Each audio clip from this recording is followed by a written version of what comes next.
Hey guys, tonight we're going to do something a little taboo. We're going to follow your consciousness past the final heartbeat into that hazy, echoing silence after death. You know, that moment you never get to talk about at brunch. You probably won't survive this. But don't worry, statistically speaking, no one else does either. So before you get comfortable, take a moment to like the video and subscribe, but only if you genuinely enjoy what I do here. Your like goes a long way in supporting this channel.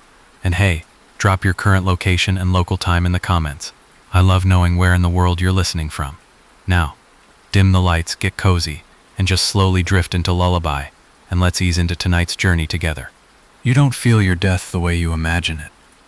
There's no final screen fade, no slow motion collapse with emotional violins playing in the background. It's more like being unplugged, instant silence. One moment, you're tethered to sensation, heartbeat, heat, breath. The next, detachment. Like your body has suddenly become someone else's outfit. Your heart has stopped. Electrical signals in your brain flicker like faulty wiring, brief, chaotic sparks in the dark. And yet, you're still there, a witness to your own exit.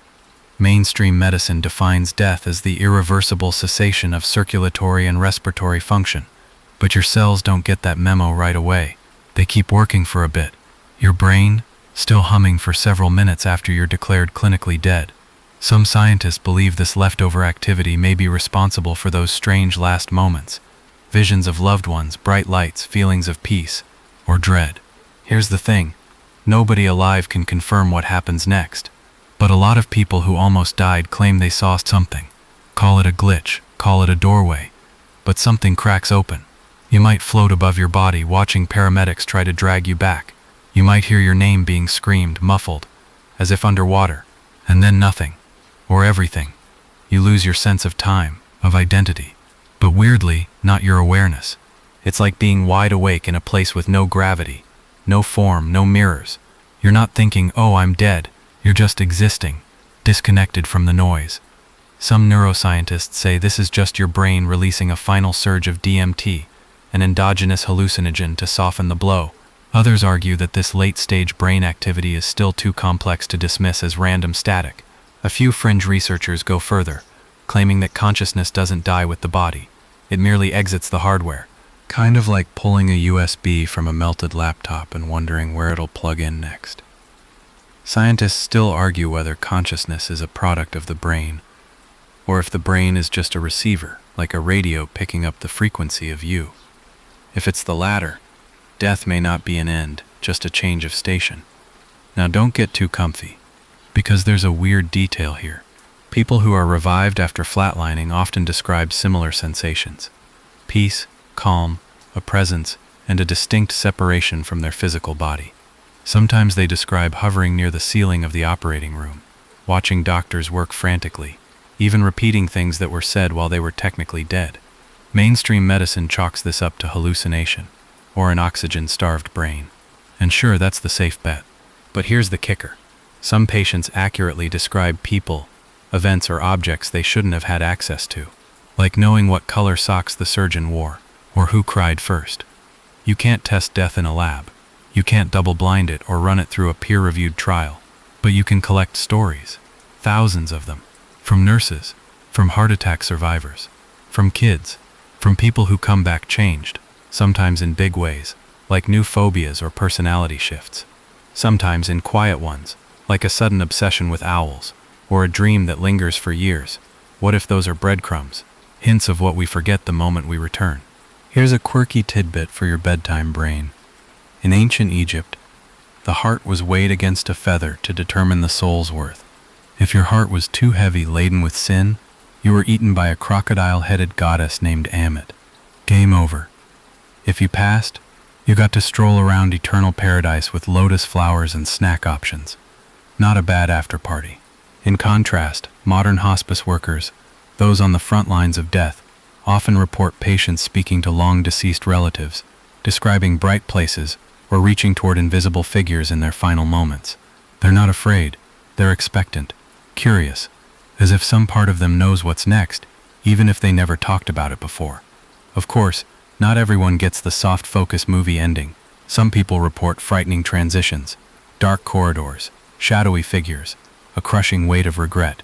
This has led some psychologists to theorize that our death experience may mirror our expectations, cultural beliefs, or state of mind at the time, sort of like your last dream on steroids. But here's the part that really messes with your head. Your consciousness doesn't go quietly. There's evidence that awareness persists for minutes, possibly longer, after death. Long enough to hear the doctor call your time of death. Long enough to float. Long enough to choose whether to go or stay. And who exactly is choosing? That's the million-soul question. Is it you, the personality typing out emails and worrying about cholesterol? Or is it a deeper you? The one who's watched all your lifetimes unfold like flipping through a Netflix queue? We don't know, but maybe that's the point. The mystery is what gives death its teeth and its beauty. So as you lie there drifting closer to sleep, think about this. The next time you close your eyes might not be the end. It could be the beginning of something stranger, older, and more familiar than you can imagine. Maybe death isn't a blackout. Maybe it's just the first second of waking up somewhere else, with no alarm clock, no to-do list, and no idea how you got there. You probably won't survive this. But then again, maybe you already didn't. You blink or think you do, and suddenly you're moving. Not walking, not floating, but being pulled. There's a tug in your chest, like an invisible cord winding you inward, not forward or upward, but inward, like spiraling into the very center of yourself. The air isn't air anymore. It feels thick, like syrup laced with memory. And then you see it. A tunnel, or maybe a hallway, maybe even just a sensation of narrowing space. People describe it differently, but the feeling is always the same. Motion, urgency, silence broken only by the hum of your own thoughts or what's left of them. Some say it's bathed in golden light, others describe soft shadows, others nothing at all, but many report a presence. Not a figure exactly, but a knowing, as if something or someone is waiting for you at the other end. Now let's pause for one quick reality check. Mainstream neuroscience has a theory for this. During traumatic brain shutdowns, your visual cortex can become hyperactive, creating a tunnel vision effect. It's often paired with surges of endorphins and dopamine, which flood you with peace, clarity, and sometimes the impression of light. Basically, your brain tries to give you a standing ovation before the curtains close. But here's where things get spooky. People who were born blind, who have never seen a single ray of light in their lives, also report tunnels, lights, and vivid visual landscapes during near-death experiences. That shouldn't happen, at least not according to our current understanding of how vision and perception work. Scientists still argue whether this indicates a true external phenomenon or some unknown brain function.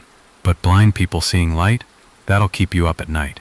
And the tunnel, whatever it is, often leads to a moment of choice. Not always, but often enough to notice. You find yourself at the edge of something vast, a boundary, a veil, a shimmering doorway made not of wood or stone, but of meaning. You can't describe it, but you know somewhere deep in your soul you can go through it or you can turn back. Sometimes you're shown your life, not as a movie, but as a feeling, like reliving every kindness, every cruelty, every moment of love or apathy all at once. You become the people you affected. You feel your own impact ripple through them. It's intimate, embarrassing, awe-inspiring, and occasionally horrifying. This is known in many spiritual traditions as the life review. In some accounts there's a guide, not always a bearded man in robes. Sometimes it's a grandmother, a teacher, a friend who died decades ago. Sometimes it's just a presence with no face, only warmth. And it doesn't scold you, it shows you, and you judge yourself. Here's a fun fringe tidbit. Quantum theorists like to toy with the idea that your entire life is recorded in space-time, like a permanent, unedited broadcast. So theoretically, if consciousness persists after death, it might access that full replay file. Add to that the theory of the Akashic Records, a supposed metaphysical database containing the imprint of every soul, every thought, every action, and suddenly your life review isn't a flashback, it's a full download. But what happens after that moment? Well, according to thousands of near-death accounts from across cultures, you're given a choice. You can go forward, step into the light, merge with the infinite, move on, or you can go back to your body, your pain, your taxes, your half-eaten sandwich in the fridge. Here's the kicker. People often say they didn't want to come back. They begged to stay. Not because the afterplace was flashy, but because it felt real, more real than life. Like waking up from a dream you didn't know you were having. And then snap, they're back. In an ambulance, on a hospital bed, mid-chest compression, sometimes not even sure which way is up, with tears in their eyes and words they can't quite say. There's even a documented pattern. Those who come back from near-death experiences often lose their fear of death entirely. They might divorce their spouse, quit their job, move to a cabin and start painting birds. They come back changed, rewired, as if touching that other side didn't just calm their fears, it reshaped their whole operating system. Still, skeptics are quick to wave it off. Dying brains hallucinate. Desperate minds invent comfort. The light is just blood draining from the eyes. The presence is an artifact of the oxygen-starved limbic system. And the life review, just the temporal lobe firing like a dying engine. Maybe. But here's something worth whispering. The similarity of these accounts across age, culture, religion, and medical condition makes it hard to ignore. Children, atheists, tribal elders, surgeons, they all describe something eerily aligned. And not all of it is bliss. Some report being yanked down dark corridors, trapped in places that twist their memories into horror, feeling like they're being examined, dissected, judged. These are often called negative NDEs, and they're rarely talked about, but they exist. Whether it's fear manifesting or some spiritual trial, no one's sure. Scientists still argue whether near-death experiences reflect actual consciousness leaving the body or are simply illusions of a dying brain. But if they're illusions, they're some of the most consistent, complex, and transformative illusions ever recorded. So maybe that tunnel isn't a tunnel at all. Maybe it's a metaphor, sculpted by the mind to represent transition. Or maybe it's a real passageway, an interdimensional escalator between lives. You don't need to decide tonight, just imagine it. You're there, on the edge of light, a familiar voice, not heard but known, asks you a question without words. Do you want to stay? You hesitate, and just before your answer, you're pulled backwards, slammed into the weight of your body like dropping into cold water. Your lungs convulse, your eyes flutter, your soul, whatever that is, reacquaints itself with gravity, and you scream, not because you're afraid, but because you remember. Just for a second, you remember where you were, and the ache of being torn from it is more than pain. It's grief. The memory fades fast, but something lingers, a dream, a light, a question, and maybe the feeling that next time you won't come back. You wake up at 3:17 a.m., heart pounding, not from a nightmare, not from a sound, but from a presence. There's no one in the room, and yet it feels like someone was just here, watching. Not in a horror movie way, not exactly. More like monitoring, as if some quiet observer followed you back from wherever you just were. And maybe they did, because sometimes, after you die, or come close enough to brush the veil, you come back haunted, not by ghouls, but by awareness. You start noticing strange flickers in the corner of your eye. You feel watched in the shower. Electronics glitch near you. Clocks stall. You start having dreams that feel more real than your waking life. Dreams with voices that say things you couldn't possibly know. Now, let's talk about ghosts, or whatever ghosts are pretending to be. Cultures across the world have long believed in the idea that something lingers after death. Not everyone transitions smoothly, they say. Some souls stick around. Unfinished business, traumatic exits, or maybe just plain confusion. The body dies. The person knows that. But the identity, the awareness, sometimes it clings to the world like static. Here's where things get interesting. Even hard-nosed scientists have started cataloging strange phenomena in hospice settings. Repetitive deathbed visions, terminal lucidity, where dementia patients suddenly become completely lucid in their final hours. Patients seeing deceased loved ones days before they pass, or reaching out toward invisible figures in the corner of the room. A lot of this gets chalked up to hallucinations, sure, but when multiple patients on separate floors of the same hospital start seeing the man in the corner, things get weird. Nurses talk, patterns emerge, and while the official reports stay clean, the whispered ones don't. Scientists still argue whether ghosts are real, or if they're just psychological projections. Our way of dealing with grief, guilt, or trauma. But let's be honest, sometimes the hairs on your neck stand up for a reason. One of the most famous experiments involved placing hidden images in hospital emergency rooms. Pictures placed on high shelves, only visible from above. The idea? If someone had an out-of-body experience and floated upward, they could report what they saw. Unfortunately, the results have been inconclusive so far, because apparently ghosts aren't great at detail-oriented test-taking. Still, stories persist. You've probably heard one. A friend's aunt who swears she saw her husband hours after his death, sitting calmly in his recliner. A child who talks about the lady in the closet, and then describes your deceased grandmother in perfect detail, despite never meeting her. A cold draft in a sealed room. A whisper just as you fall asleep. And while skeptics will tell you it's the mind playing tricks, sleep paralysis, or the result of stress hormones, there's something undeniably unsettling about how consistent these stories are, how sincere, how mundane they sound when told. Not screaming banshees, not flickering chandeliers, just presence, familiarity, a sense of being watched but not threatened. Let's throw in a quirky bit. Some ancient cultures didn't believe in ghosts as we imagine them. Instead, they believed in memory echoes, fragments of soul energy that replay like emotional recordings, stuck on loop. In those traditions, a haunted place wasn't cursed. It was overwritten, saturated with leftover emotional resonance, like a room that still smells like perfume long after someone's left.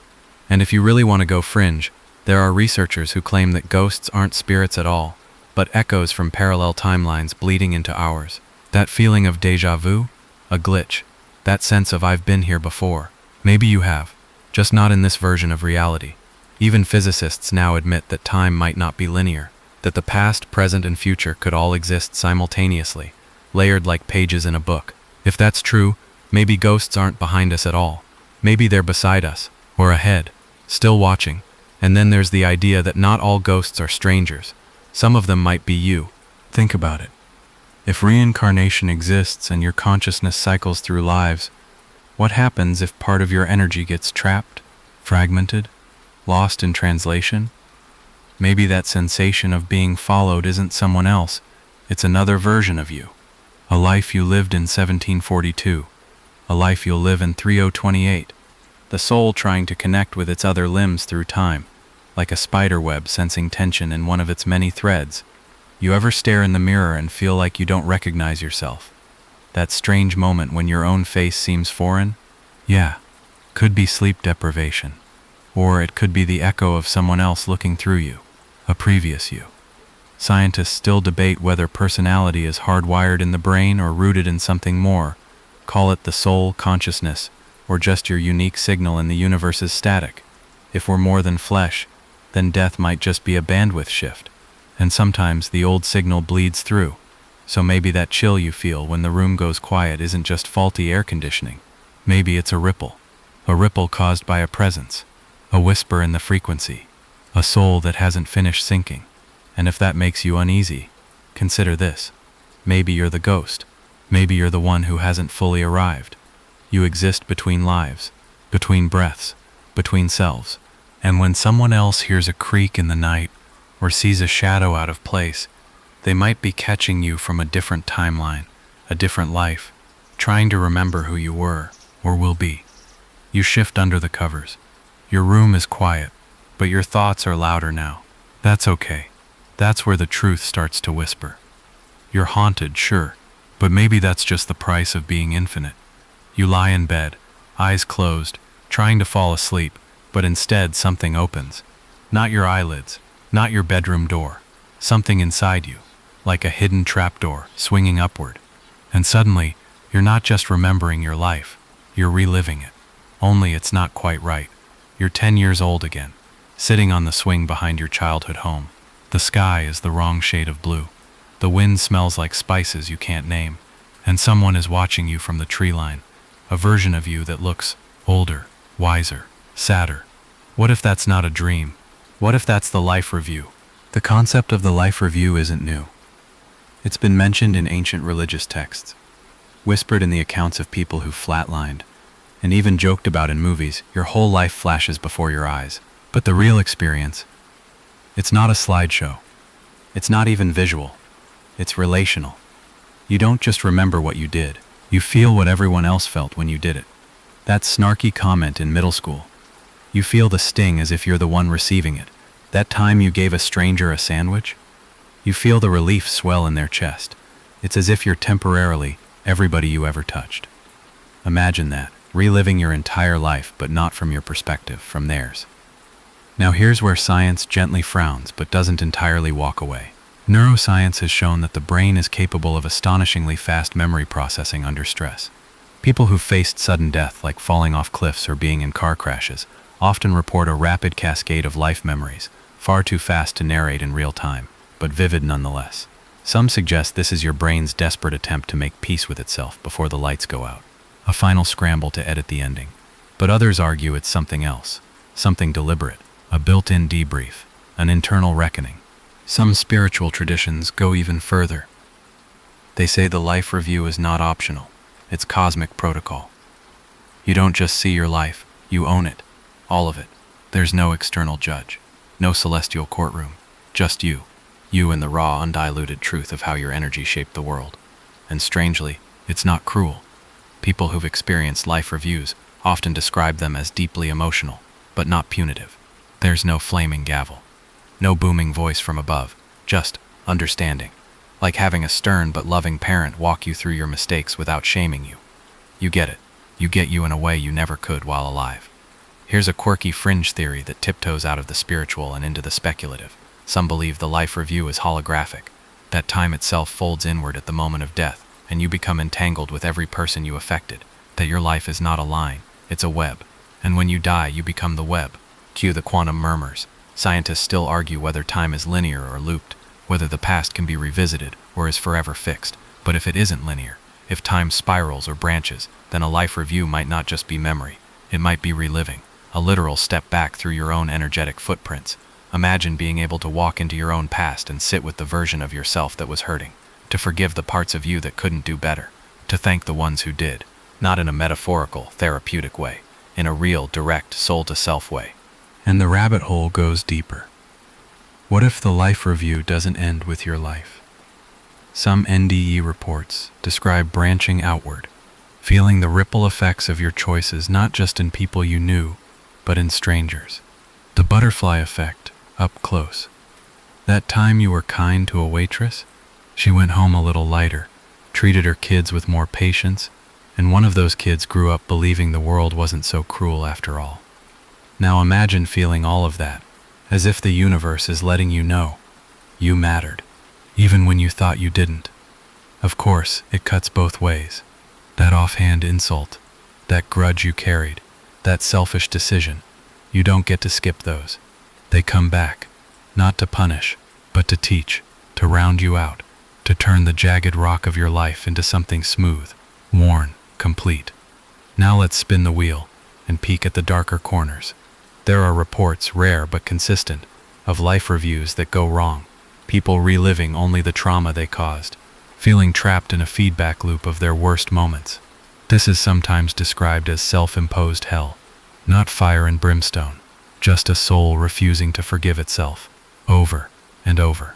Some say these loops continue until you learn the lesson, until you soften, until you see. So maybe judgment isn't a courtroom, it's a mirror, and the sentence is self-inflicted. You're not being punished, you're being shown. Because the next life, if there is one, can't begin until this one is properly closed. Some traditions believe that during the review, your soul negotiates its own future, not with God, but with itself. Based on what you see, you choose your next life circumstances. To learn patience, you might choose to be born into chaos. To learn empathy, you might pick a difficult body.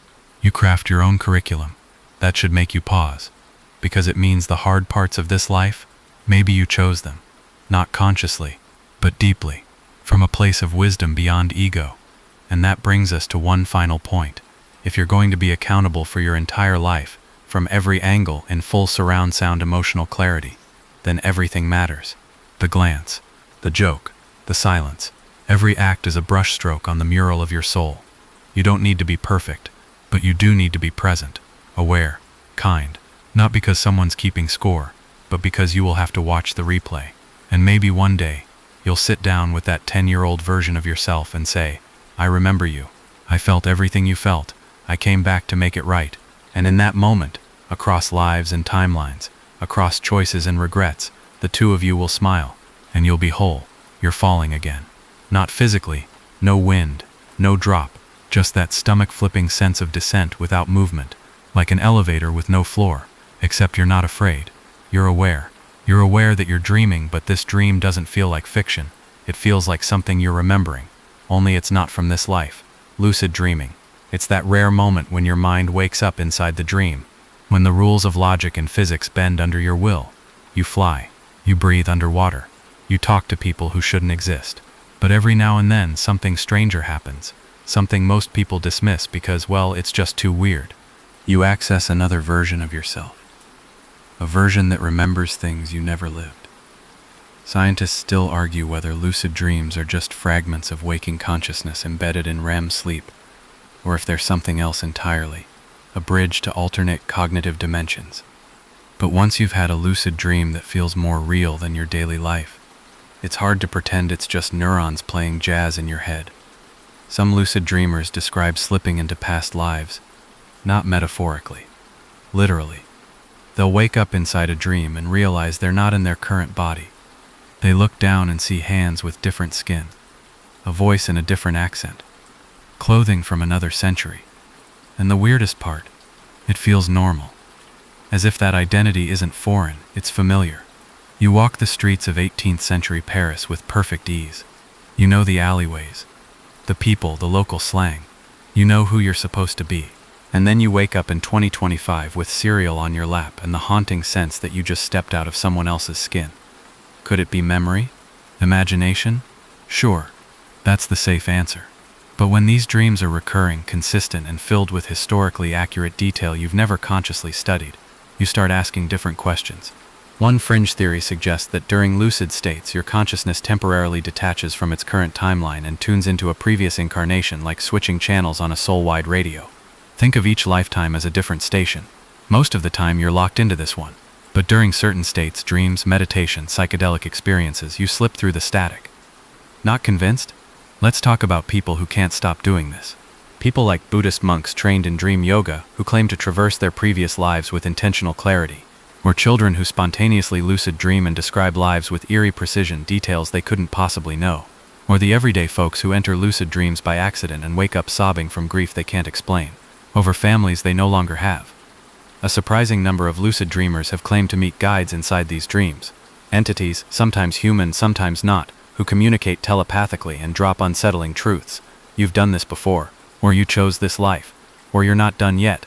It's hard to dismiss when dozens of people report nearly identical interactions down to the same phrases. Scientists still wrestle with this.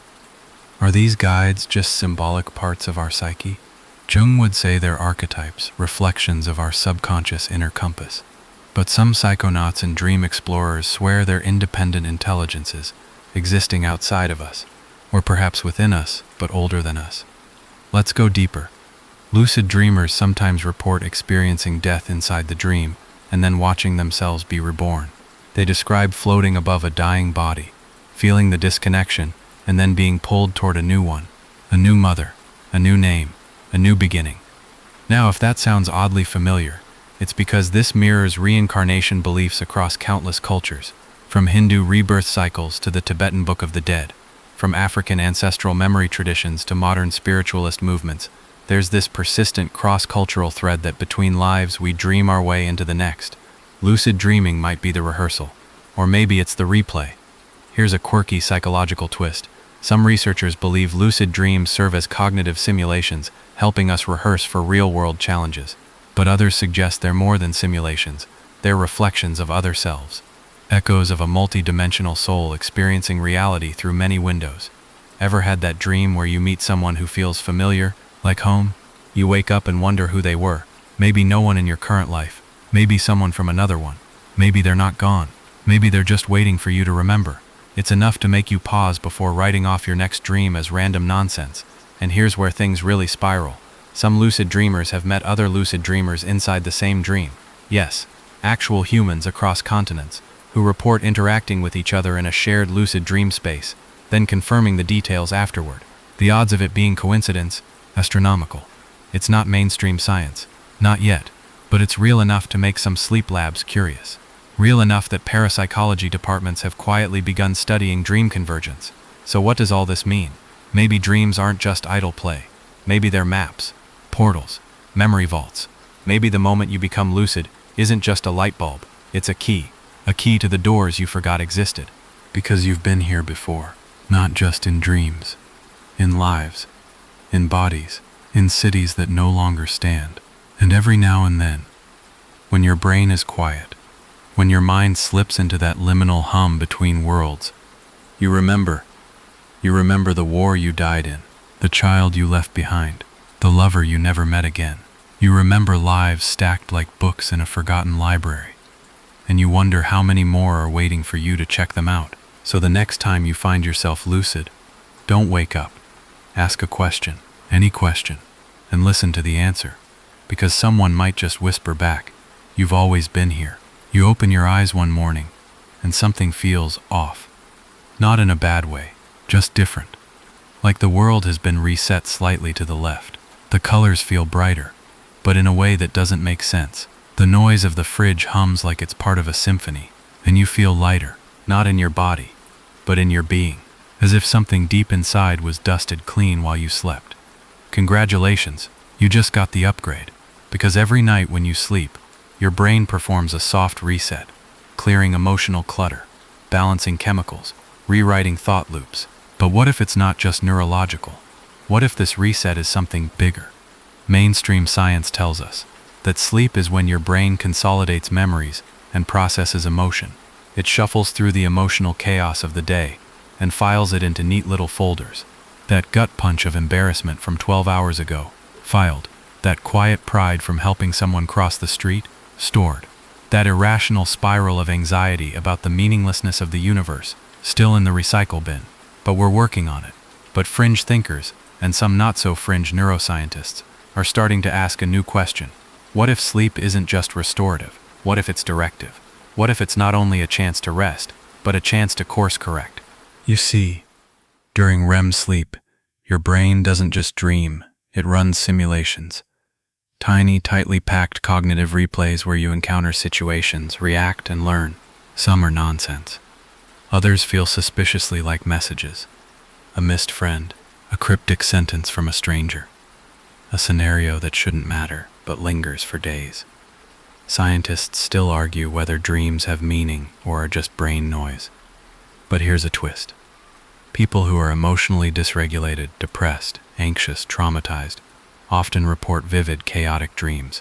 People healing from trauma, they dream calmer, more coherent, less chaotic. Sleep seems to be acting like an emotional thermostat. And no, that's not just poetic.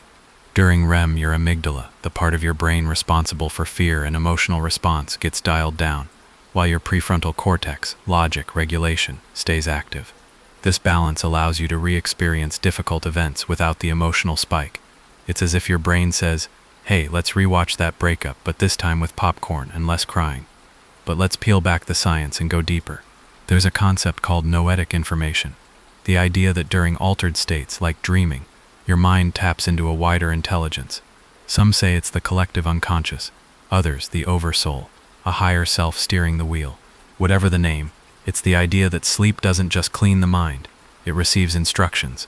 Spiritual traditions have always whispered this, that sleep is when your guides speak, when ancestors visit, when karma is whispered back to you in riddles and dreams. And they don't yell, they use metaphors, symbols, weirdness, because apparently the divine has a thing for abstract art. You might dream of losing your teeth, not a dental crisis, but a fear of losing control, or that you're naked in public, your subconscious saying, "Hey, we're not feeling safe lately." Or more curiously, you dream you're someone else, entirely. Different name, different face, different life. You wake up, heart pounding, wondering, was that just a metaphor or a memory? Here's a fringe tidbit for dessert. Some dream researchers believe that you don't dream in isolation, that your consciousness temporarily steps out of the ego shell and swims in a shared pool, encountering other dreamers, other selves, even other lifetimes. Sleep isn't a shutdown, it's a sink. And while we're floating in woo-woo waters, have you ever noticed how some dreams teach you, like actual classes? You find yourself in a room, a voice is instructing you, showing you symbols, explaining energy, or laws of nature that make perfect sense in the moment, but vanish when you wake. You didn't create those ideas, you received them. Now let's twist this tighter. Some theories suggest your waking life is actually the simulation. The real you is asleep somewhere higher, beyond this dimension. And your life right now is just one of many experiences being dreamed into existence. Each night, you return to that higher self. You plug back into the source, receive updates, sync your soul data. Your weird dreams? Debugging reports, that nightmare where you're falling endlessly through the sky? System instability. That dream where you keep missing the train, or the elevator never opens, or you're trying to scream but can't. Software patch pending. Sleep becomes less about rest and more about maintenance. Because if reincarnation is real and you've lived countless lives, then each night of sleep is a quiet chance to process not just your current self, but the echoes of selves before you, to align with the version of you that remembers all the others. Think of it like your cosmic iCloud backup. Every night your system checks in. What did we learn today? What wounds need healing? Which soul contracts are we still avoiding? And sometimes, just sometimes, it updates your path. You wake up and feel an inexplicable urge to call someone, or to quit that job, or to start painting again. Not random, downloaded, prescribed, from somewhere that knows you better than you know yourself. So maybe that reset you feel after a good night's sleep isn't just hormonal. Maybe it's spiritual. Maybe something inside you recalibrated. Maybe the higher version of you logged in, whispered a few lines of code, and said, let's try again. And tomorrow, when you make that different choice, when you hold back from snapping at someone, or you take the long route home for no reason, you'll wonder, did I really decide that? Or was it suggested gently while I dreamed? You'll never know for sure, but you'll feel it. You're awake, but it doesn't feel like it. You walk into the kitchen, but everything has a strange clarity. The mug is where it always is. The light slants just right, but time feels slippery. The seconds stretch, compress, pause. Something feels different. You feel different. Welcome to the fog, the veil, the blur between worlds. You've had this moment before. The eerie sense that you're not quite here, even though your feet are on the floor and your coffee's brewing. Some call it dissociation. Some call it déjà vu. But others, they say it's evidence that consciousness doesn't always stay put. That part of you is elsewhere. And that brings us to the most controversial possibility of all. What if your consciousness isn't just inside your brain? Mainstream neuroscience loves the brain. And fair enough, it's impressive. 86 billion neurons, 100 trillion connections, firing electrical impulses like a nightclub full of caffeinated strobe lights. It handles your breathing, your thoughts, your emotions, and your dreams. And according to most scientists, you, your personality, your soul, your everything, emerges from that gray jelly in your skull. But a growing number of thinkers are starting to ask, what if the brain is more like a radio? What if consciousness is not produced by the brain, but received by it? This is called the receiver theory, and while it hasn't gone fully mainstream, it's gaining traction. If true, it would mean your brain isn't generating you, it's just tuning into you, like a channel. Kill the brain, and you haven't destroyed the signal. You've just broken the radio. Here's where it gets wild. Some physicists, those dabbling in quantum mechanics, believe consciousness could exist non-locally, that is, not tied to any one location in space or time. Think of it like a field, a cloud of potential that your brain accesses and shapes into you. And if that's true, then death isn't a shutdown, it's a logout. Just like a tab closing on your browser, while the page itself still exists on the server. You vanish from one device, but the consciousness, it's still there, floating, flickering, waiting to log in again. Now, this doesn't sit well with many scientists. They want evidence, measurable data, and fair enough, so do we. But consciousness is slippery. It refuses to be pinned down. You can scan a brain and watch activity, but you can't see awareness. You can't prove where a thought begins, or where memory lives before it appears. And in the vacuum of certainty, weird things creep in, like the double-slit experiment. Particles behave differently when observed. When you watch them, they act like particles. When you're not watching, they act like waves, spreading across possibilities. Your observation changes reality. So, who's observing you? Fringe thinkers point to this and say, maybe consciousness isn't confined to your brain.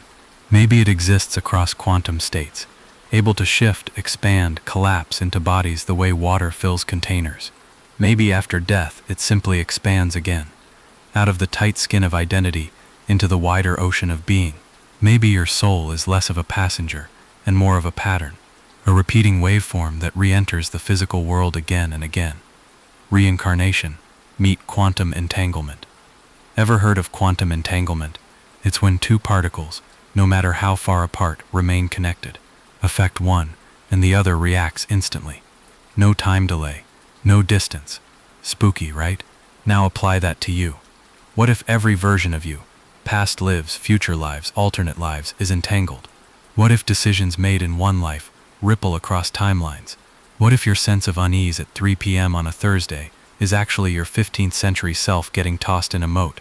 You laugh, but part of you doesn't, because you've felt it, haven't you? Those flashes of emotion that make no sense. A sudden dread in a perfectly normal room, a peace that descends when you visit a place you've never been, a language you almost understand, a piece of music that shatters you, and you don't know why. These aren't random. They might be bleed-through. Quantum consciousness theory, still debated, still unproven, suggests that your awareness isn't a stream, it's a field, a multi-dimensional presence experiencing time in slices.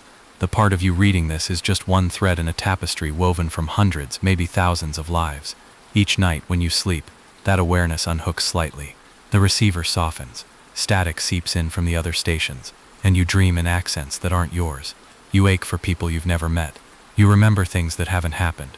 And when you die, the signal lifts. No more static, no more filter.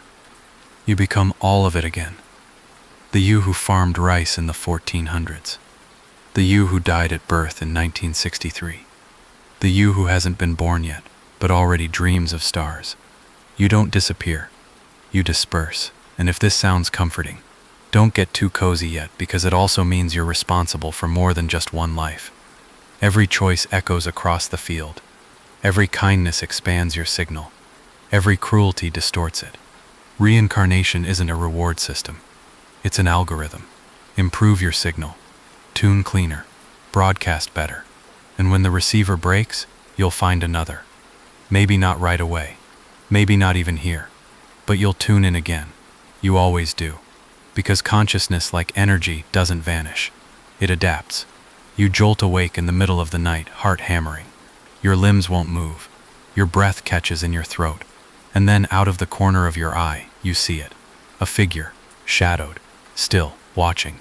You try to scream, but no sound comes. Your body is frozen, but your mind is sprinting laps around terror. Just when you think you'll break, it fades.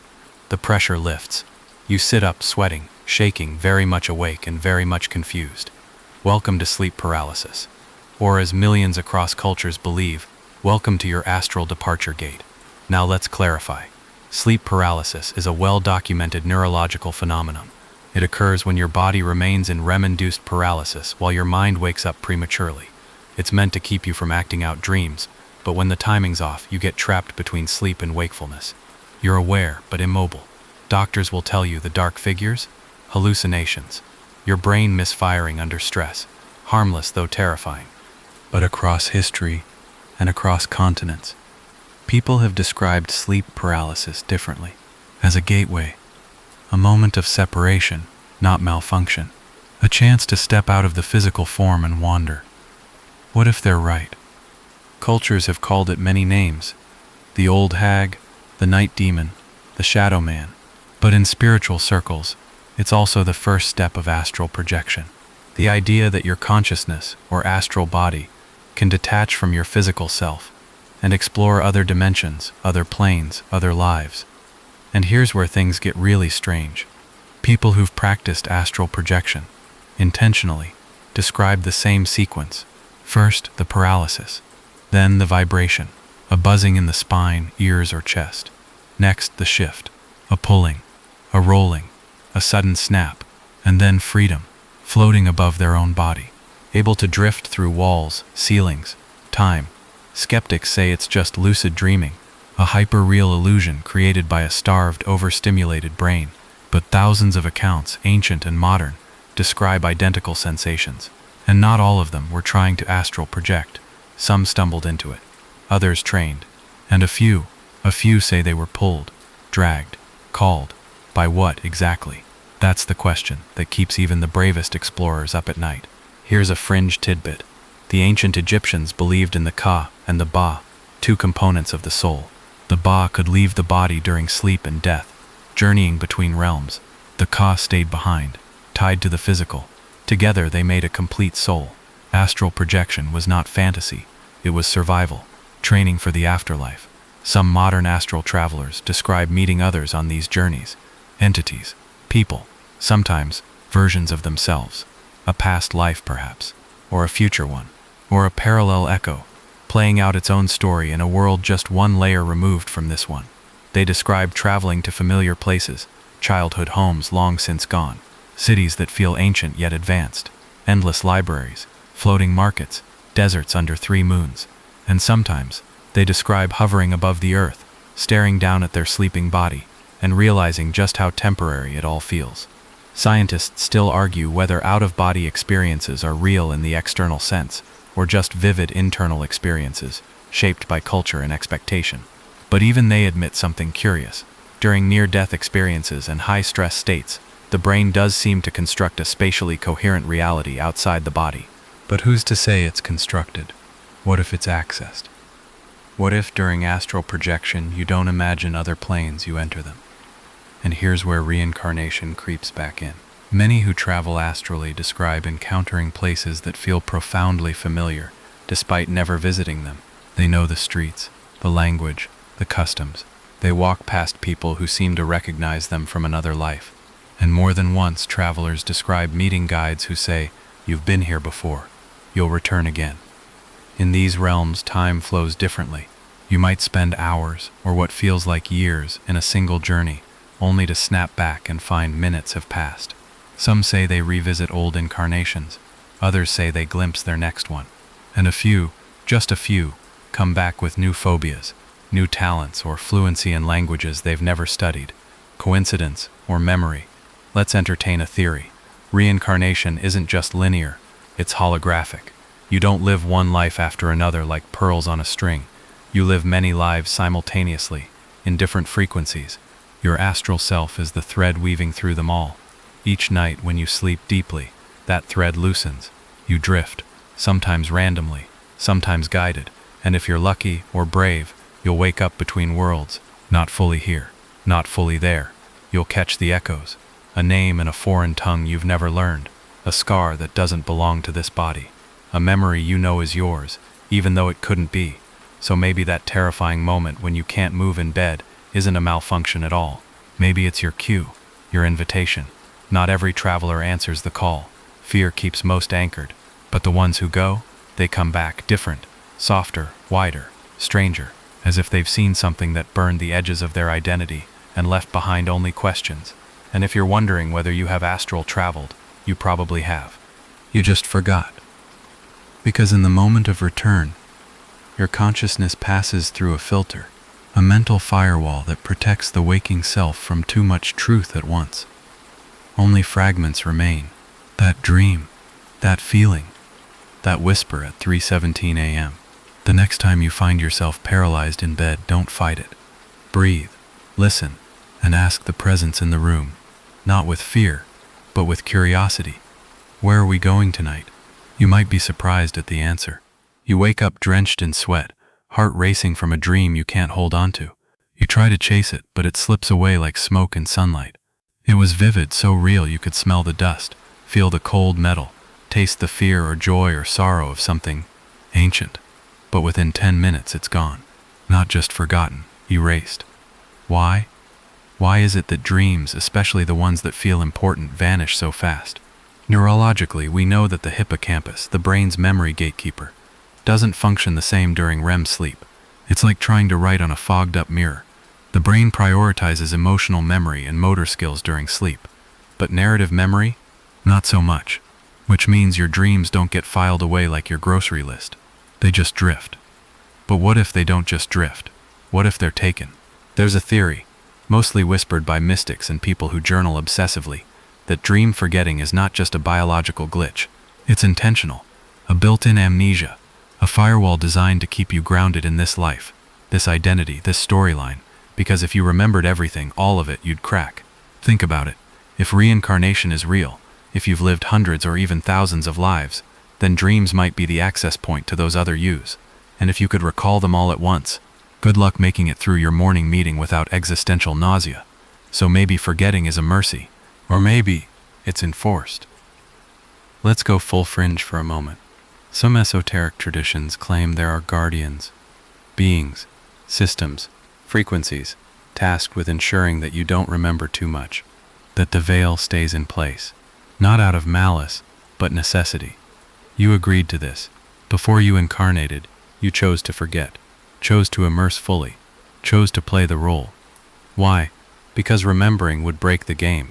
It's like trying to enjoy a movie while being hyper-aware it's a film. The immersion collapses, the meaning unravels, so we forget, but not completely.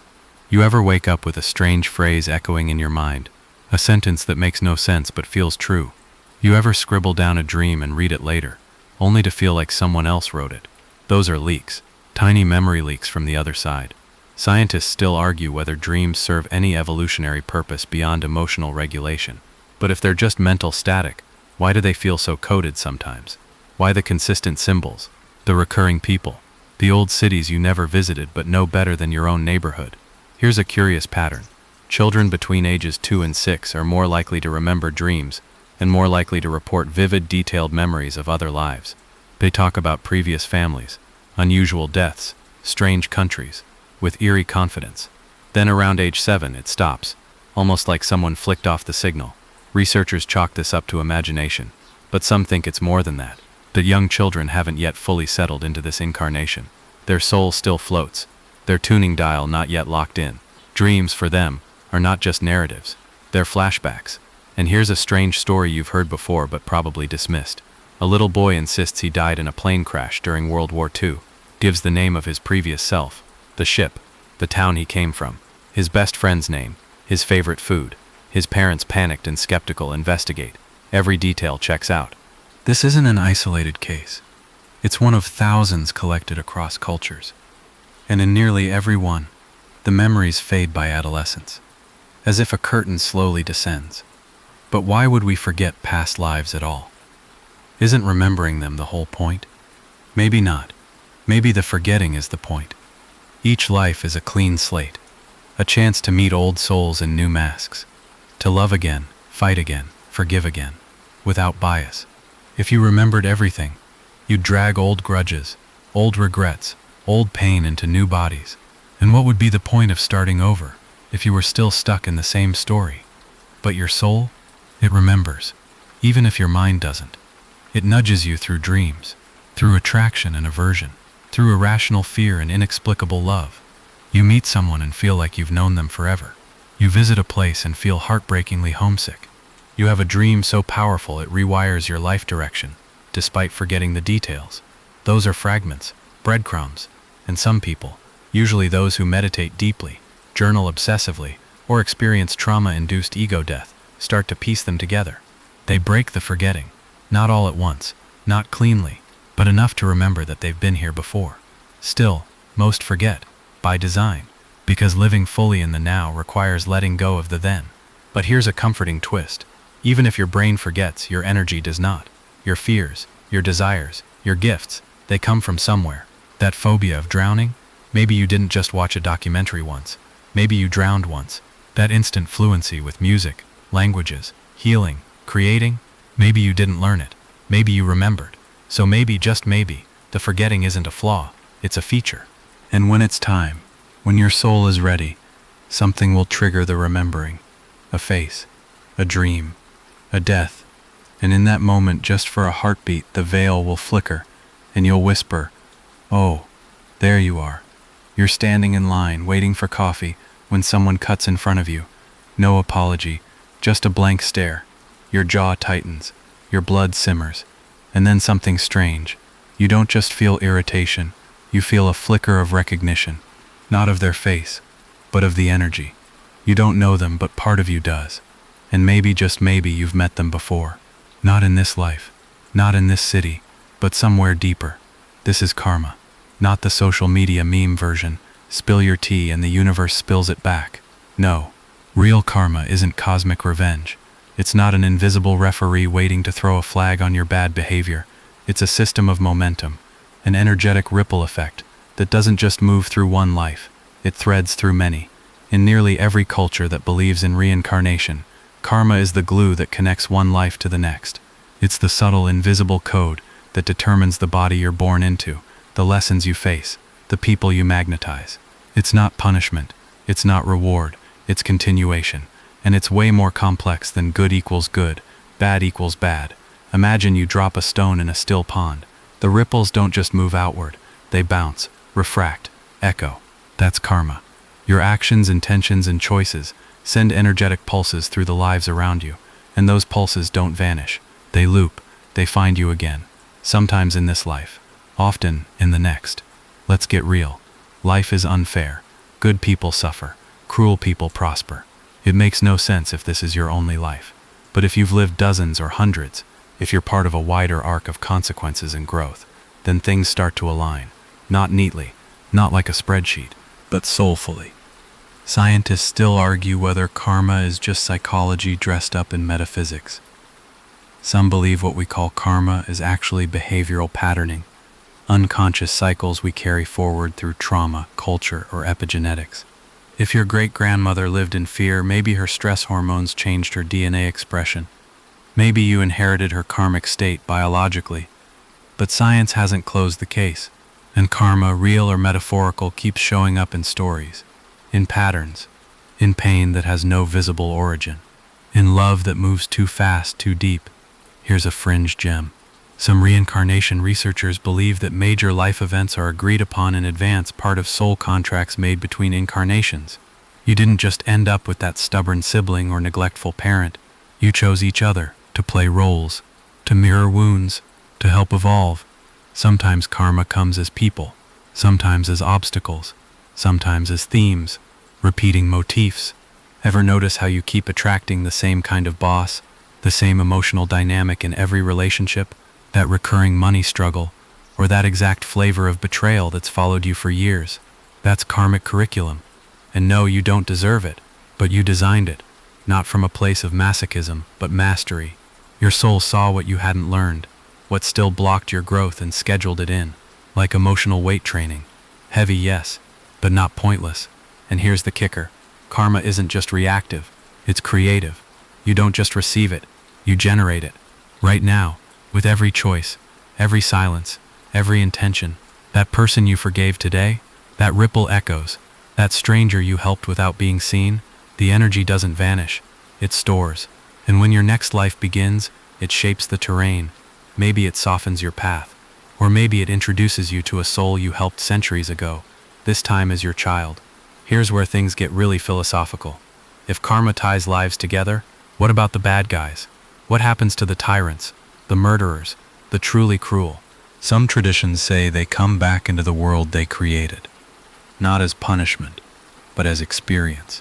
The oppressor returns as the oppressed. The killer returns as the one left behind. The soul isn't shamed, it's shown, over and over, until it remembers, until it chooses differently. But karma's not only about correcting harm, it also preserves love. You ever meet someone and instantly feel safe, as if your cells remember them? That's karmic connection. Maybe you were siblings in a past life, lovers, enemies who forgave each other. The soul doesn't care about titles. It remembers frequency, and it finds that frequency again and again. Which brings us to soulmates. Not the Hollywood kind, not the one, but a one. Someone your soul has danced with before. Maybe many times, maybe many roles. Parent, child, friend, stranger on a bus, who says one thing that changes your life. Soulmates aren't always easy. Sometimes they break you open. Sometimes they're the ones who leave. But their impact is karmic, designed, remembered, even if only as an ache. And the best part, karma isn't fixed, it's transformable. Every time you choose awareness over autopilot, compassion over reaction, presence over numbness, you shift the arc, you break a loop, you rewrite the signal that will ripple into your next life. Because reincarnation isn't punishment, it's opportunity. Another shot, another perspective, another chance to love better, to forgive sooner, to live freer. You don't have to perfect everything in this life. But the more you resolve now, the less you drag forward. So the next time life feels unfair, ask, what is this teaching me? What am I repeating? What am I ready to release? The answers won't always be loud, but they'll echo across lifetimes. And if you lean in, if you listen, you just might feel something shift. Not in the sky, not in your luck, in you. You glance at the clock, 3:33 a.m., again. It's always the same, those repeating numbers, those strange timings. You shrug it off, but deep down something stirs. It's as if a hidden part of you is trying to say, wake up, you're crossing over again. And this time, it's not sleep, it's not death, it's in between. Let's talk about time. Not the late for a meeting kind, but the slippery, non-linear, time as a mist kind. The kind you feel in dreams, the kind that bends around trauma, the kind that fractals through reincarnation. Because once you stop thinking of time as a straight line, reincarnation stops being a recycling bin and becomes something else entirely, a multiverse of yous, happening now. You see, most of us imagine reincarnation as a straight road, life after life, one body after the next, like a soul wearing different Halloween costumes. But what if you're not walking that road one step at a time? What if you're living all of those lives, past, present, future, at once? Some quantum physicists suggest that time isn't a flowing river. It's more like a block, a frozen structure where every moment exists simultaneously. You're not moving through time, you're scanning across it. Consciousness is the cursor. It lights up this moment, then that one. But the whole book already exists. Now add reincarnation to that. Instead of thinking, I used to be a 12th century monk, try this. I am currently a 12th century monk, experiencing life at a different frequency. You just can't access that you from here. Unless the veil thins. Unless something jostles your signal. A dream, a déjà vu, a near-death brush, or sometimes, randomly, like a glitch in the simulation. That moment you step into a room and feel immediate grief, maybe your other self just died there. That stranger you can't stop thinking about, maybe they're your spouse in 2 timelines over. That vision you had as a child of a burning city, or a life in space, or a quiet death in a snowy forest, maybe those weren't dreams. Maybe they were current lives, bleeding through. This is the idea behind parallel reincarnation, that the soul isn't confined to sequential experiences. It can splinter, duplicate, expand across multiple avatars, exploring different paths simultaneously, not just in space, but in reality, layers. Think of it like a game. One soul, multiple characters, playing different roles, gathering experience, evolving as a network, not a single thread. And here's the twist. Those other yous, they're not completely cut off. Have you ever made a major decision based purely on intuition, and later realized it saved your life? Maybe that wasn't just gut feeling. Maybe that was your parallel self, the version of you who didn't make that choice, whispering across the veil. Not that way. Fringe, right? But let's go deeper. There's a phenomenon known as bilocation. It's reported in spiritual texts, mystic journals, and even military intelligence documents. It's when someone appears in 2 places at once, seen physically in both, sometimes even interacting. Some say it's projection. Others say it's evidence of a consciousness that isn't bound to one timeline. Now stretch that idea out. You're not just capable of being multiple people. You already are. And the friction, the emotional static, the inexplicable longings, that's you, meeting yourself. Here's a quirky tidbit. Some meditation practitioners claim to access their parallel incarnations. They describe sitting across from themselves, different bodies, genders, even species, and merging consciousness temporarily. Afterward, they come back altered, calmer, fuller, as if a missing puzzle piece just clicked in. And it's not always poetic. Sometimes they return with new anxieties, phobias, or sudden skills. Scientists still argue whether this is just deep imagination, a psychological projection of internal archetypes. But when someone walks away fluent in a language they never studied, or with memories they couldn't have made up, it's hard not to pause. So what does this mean for you? It means you're not just one person on a journey. You're a constellation, a soul network playing across dimensions. Some versions are thriving, others are suffering. All are learning, and all of them are you. So maybe that nagging sense that you're meant for more isn't just ambition. Maybe it's your parallel selves calling out. Maybe one of them didn't follow their dreams, Maybe another did, and wants to show you how.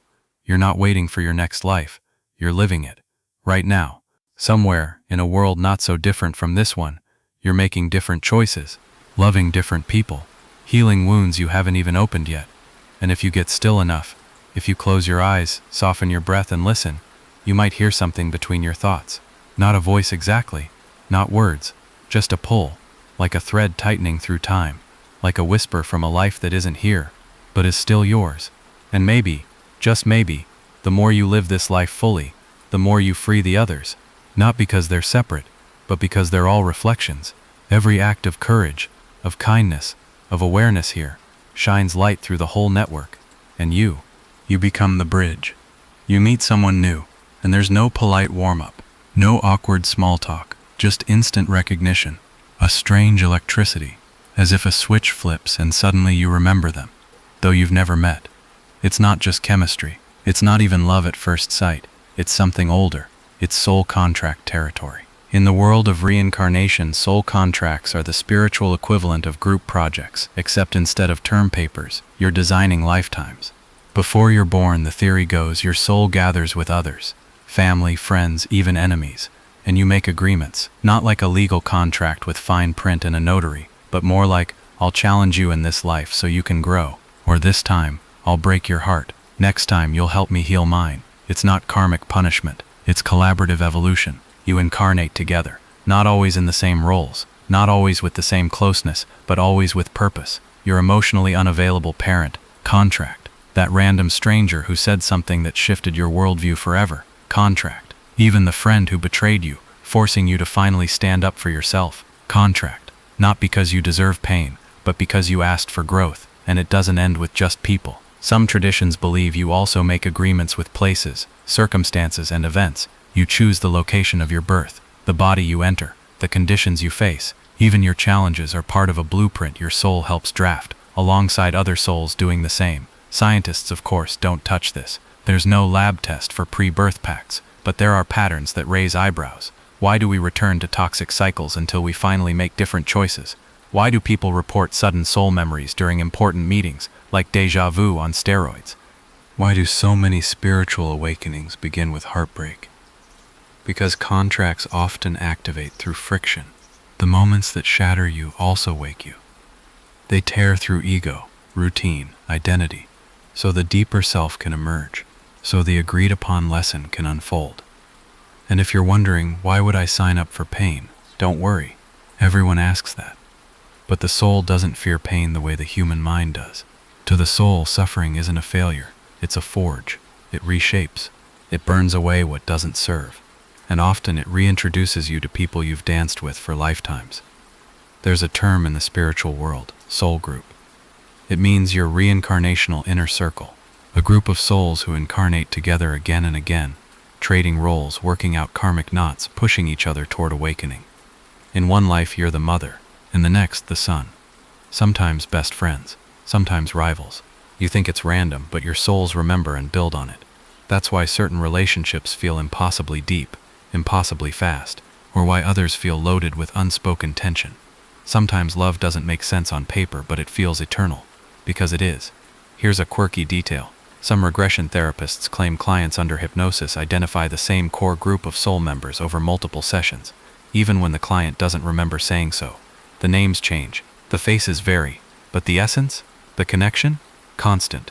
Imagine you're not just living your life, you're participating in a cosmic ensemble, rehearsing scenes, improvising others, trying new parts until the emotional truth finally lands. And what about those people you lose too soon? The ones who feel like they were ripped away mid-story. Some say they left when their contract ended.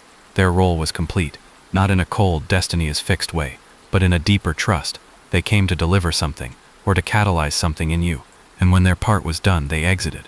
Others say they'll return, not necessarily in this life, but in another, maybe as your grandchild, or your dog, or a stranger on the street who smiles at you just when you need it. Because soul contracts aren't about permanence, they're about timing. Sometimes two souls agree to meet briefly, just to shift each other forever. You don't have to know the contract for it to work. In fact, forgetting is part of the magic. If you remembered everything, the choices wouldn't be genuine. The heartbreak wouldn't be real. The healing wouldn't mean anything. But sometimes, Sometimes you do remember. Not clearly, but in flashes. You're walking past someone, and your body goes still, your mind goes quiet, and for a moment your soul leans forward and whispers, "There you are." And even if they don't remember you, or if the roles this time are painful, the connection teaches. Even grief becomes sacred. You can end a contract early. You can renegotiate. Free will is always in play. But the most potent contracts tend to echo until completed, until the lesson has rooted, the forgiveness has softened, the love has found its fullest form. So next time you meet someone who sets your soul on fire, or slices it open, or makes you feel like you've come home to a place you forgot, pause. Ask, what did we promise each other? You might not get an answer in words, but your heart will remember. You're lying in bed staring at the ceiling, and suddenly it hits you. What if I'm living more than one life right now? Not a past life, not a next life, a parallel life. A version of you who made the opposite choice, said yes instead of no, moved instead of stayed, took the risk instead of playing it safe. And while you're here in this timeline, brushing your teeth and checking your notifications, that other you is somewhere else, living a life that feels eerily familiar, but completely out of reach.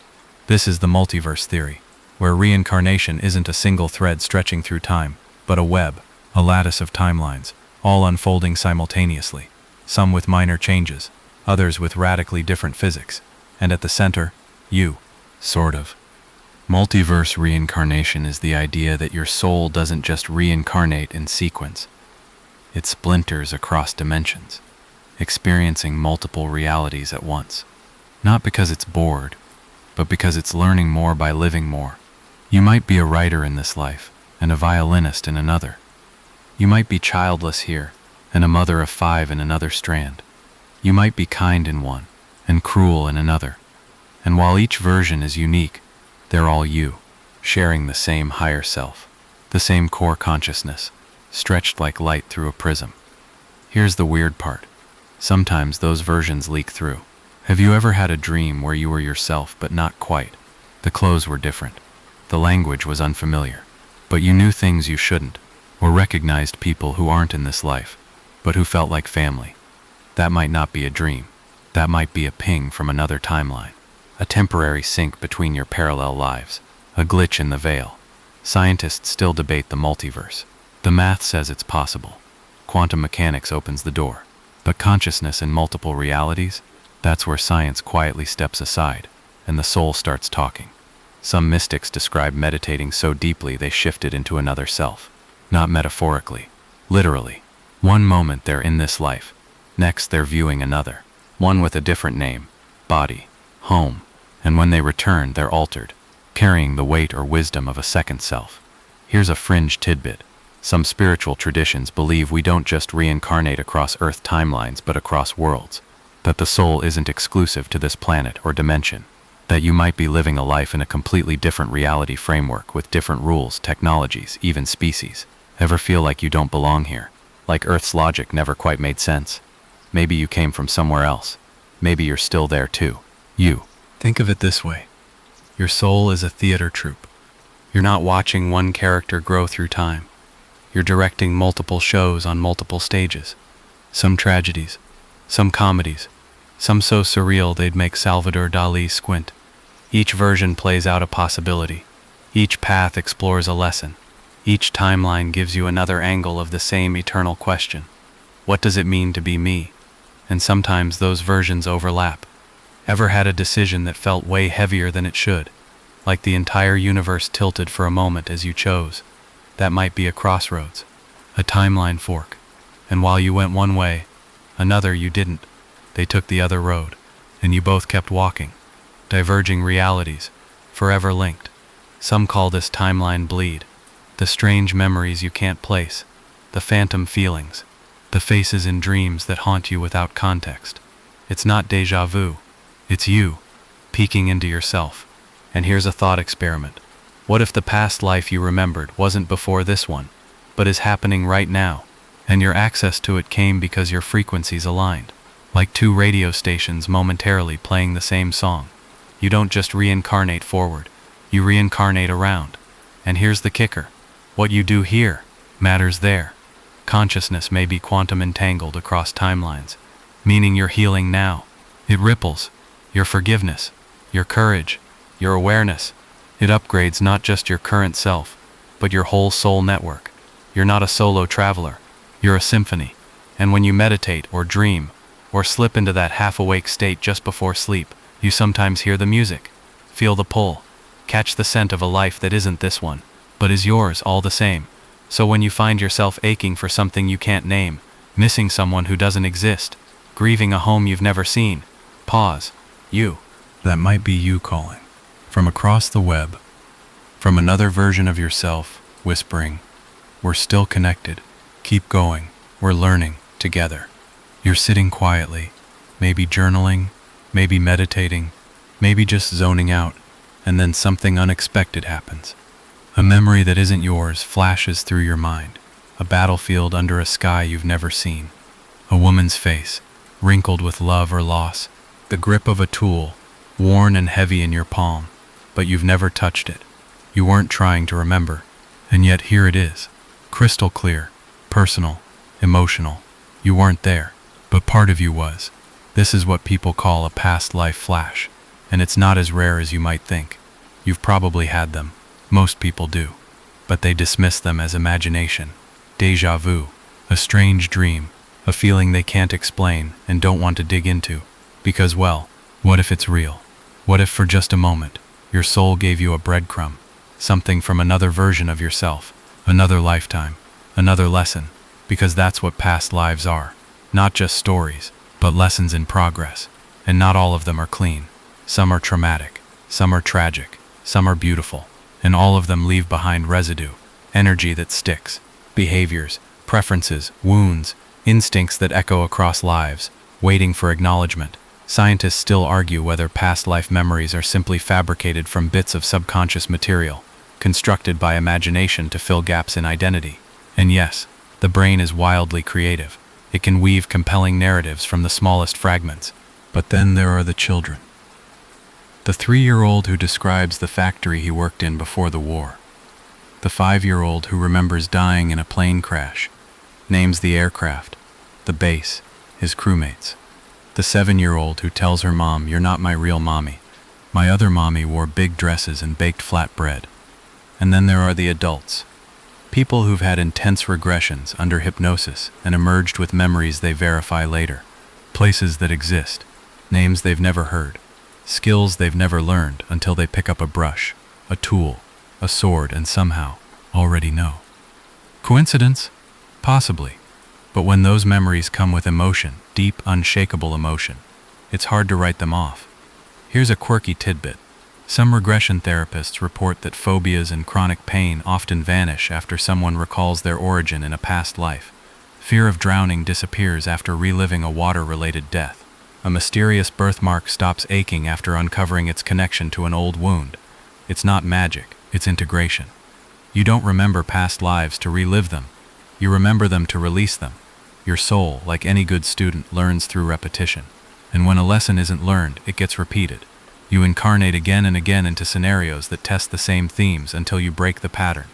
That's why people feel drawn to certain places, certain types of people, certain eras. Ever had an inexplicable obsession with a particular time in history, an intense pull toward a country you've never visited, a strange grief over events that happened long before your birth?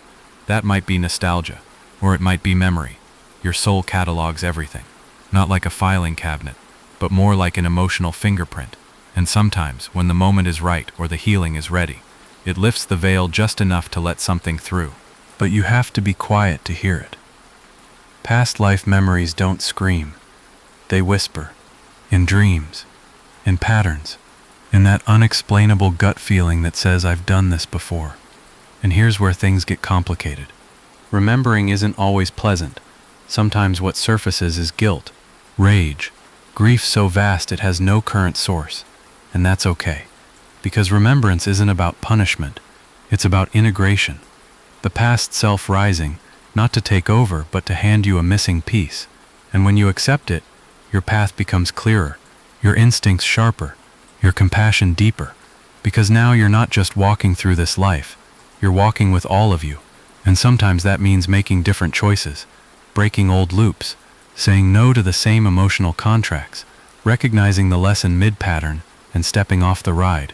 And sometimes, remembering a past life helps you understand someone else's present. You forgive that person who hurt you, not because they earned it, but because your soul remembers doing the same thing once long ago. And sometimes the person you meet in this life who instantly matters more than they should, yeah, that's a soul you've loved before. It's not always easy. Reconnecting with past lives can trigger spiritual vertigo. You realize just how many times you've loved, lost, hurt, died, over and over, and yet here you are, still choosing life, still waking up, still growing. That's the soul's magic. It doesn't care how long it takes.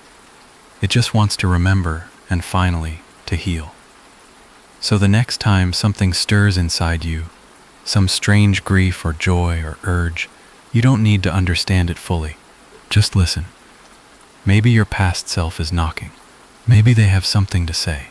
And maybe, just maybe, you're finally ready to hear it. You open your eyes one morning and feel calm. Not the everyday kind of calm, but something deeper, like still water beneath still stars. You don't know why, but everything feels softer, quieter, lighter. Maybe you've just returned. Not from sleep, but from somewhere older, somewhere between endings and beginnings. Because if everything we've explored is true, if reincarnation is real, if souls travel, if lives echo and loop and whisper, then there comes a moment after death that's more important than all the rest. The moment you choose to return. Not because you have to, not because someone sends you back, but because something inside you says, one more time, let's go again. But this time with a little more wisdom, a little more grace. This is the space where the soul regathers, where it stretches beyond the memory of any one body, any one name, where it reviews, reflects, and resets, where you're no longer you in the way you think of it, but something far more expansive, a luminous thread in an endless tapestry, an awareness with no skin, no limits, no fear. In some traditions, this is called the between-life state, the bardo, the void, the spirit world. But what it's called doesn't matter. What matters is what happens there. Because this is where you meet your guides, or your soul group, or simply your higher self, the version of you that remembers everything. And here's the most fascinating part. You help design your next life, not like picking outfits from a catalog, more like selecting the emotional ingredients for growth. You want to learn patience? You might choose a family that tests it. Want to learn courage? You might choose a body that faces limitations. Want to learn conditional love? You might choose betrayal, so that forgiveness becomes your teacher. It sounds strange, even unfair. Why would anyone choose suffering? But from that high vantage point, pain isn't the enemy. It's a sculptor. It shapes. It deepens. You may also choose joys, gifts, moments of connection that feel like divine hugs from your old eternal self. And here's the comforting truth. You're never alone in this process. The guides you've worked with over lifetimes, call them angels, ancestors, archetypes, help you draft your next journey. Not to punish, not to control, but to support your evolution. It's like planning the curriculum for a semester of soul school. You may even review your karmic ties, the people you still have lessons with, the ones you need to meet again, to repair with, or to love one more time, under new circumstances. You won't remember any of this consciously once you're reborn, but your soul will. It's why you cry the first time you see a painting, why a certain song makes your chest ache with beauty, why some people feel like home the moment they enter the room. Your soul remembers everything. And so, once the blueprint is ready, once the contracts are signed, once the lessons are chosen, you begin the descent. Slowly, gently, you compress. You shrink from infinity into specificity, from vastness into form. You choose a mother, a heartbeat, a womb. You enter the world screaming, forgetting. But somewhere, in the softest part of you, a tiny ember glows, a knowing that can't be named, a flicker of the you who once said, let's go back. And so here you are, living, learning, loving, losing, waking, forgetting, remembering. It's beautiful, it's exhausting, it's everything. And one day, far from now, or maybe sooner than you expect, you'll return to that quiet in-between space, and your soul will smile and say, well, that was something. And the only question that will matter is, did I love well? Did I grow? Do I want to try again? And if you do, The cycle continues, but with one key difference. This time, you'll bring a little more light, a little more clarity, a little more you. So now, as your body softens beneath the weight of your blankets and your breath slows to a gentle rhythm, let it all settle. Let the timelines dissolve. Let the echoes of other lives fade into the background hum. You don't need to carry every answer. You don't need to solve the mystery of the soul tonight. You just need to be. Right here. Right now. Your past lives are watching, not judging, just witnessing. The you who wept beside crumbling temples. The you who lived simple, quiet lives that never made history, but shaped your soul anyway. They're all part of you, and none of them define you. You are the thread that runs through them, the still center of a turning wheel, the observer, the experiencer, the dreamer. So as you drift into sleep, know this: you're never alone. You've never been alone. You carry your soul family in your bones. You carry every lesson, every love, every spark of wisdom like folded paper in your chest, just waiting to be opened. There's no rush, no test, only remembrance, only the slow, beautiful unfolding of who you already are. So close your eyes now. Let the veil slip back into place. Let your spirit stretch into sleep, into other rooms, other stories, other stars. And if you dream tonight of faces you don't recognize, or languages you've never spoken, or cities that don't exist, smile. You're just visiting home. Sweet dreams, traveler. You've come far, and you're exactly where you need to be. Have a good night. Fard